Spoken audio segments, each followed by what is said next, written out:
Hi everyone, it's Lisa from Paint and Create.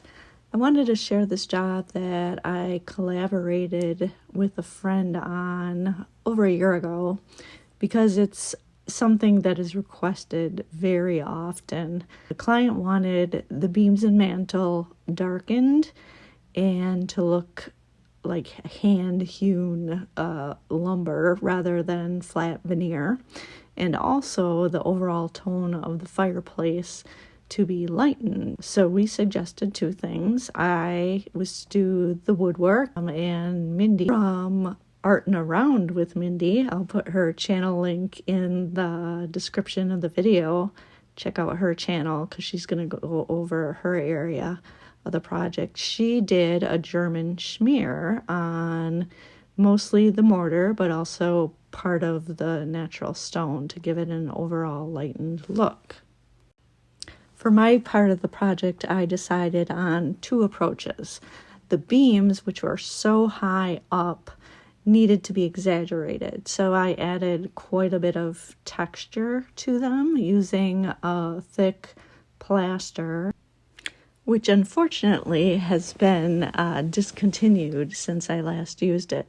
But like many of the products I use, there are so many substitutions you can use.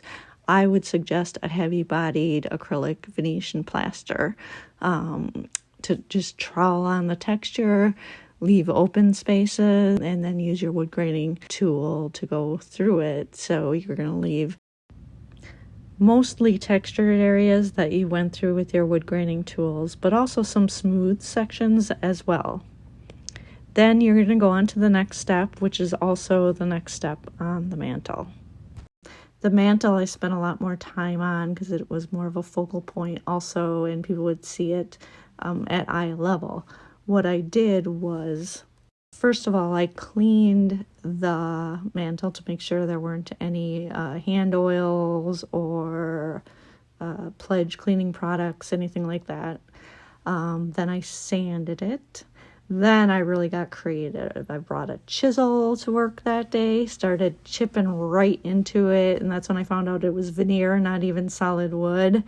So just kind of went at it with a chisel. I took a grinder, ground long lines into it like it was old lumber that had been kind of split as it sat outside and dried through time. Used several directions of those lines.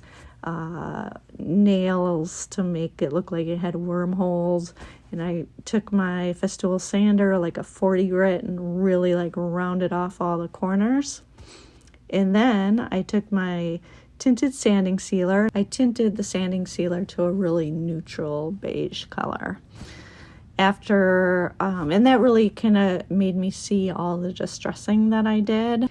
I use a thick sanding sealer, so when I tint it and apply it with a chip brush, it actually adds even more wood grain, and I can use some of my wood graining tools like my check roller, as shown in my previous video, to add even more grain. So after that dried, I started mixing up my custom stains like I always did, as I showed in my previous video, and started staining the mantle.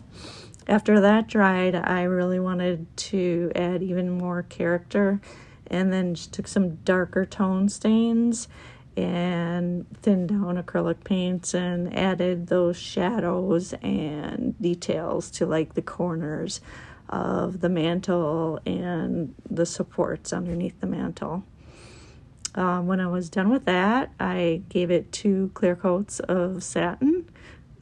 For durability, I use a water-based conversion varnish, and that was it. So pretty simple. I think just about anybody could try this. The scariest part is taking tools and kind of wrecking it, but trust me, in the end, it's going to look really cool and updated.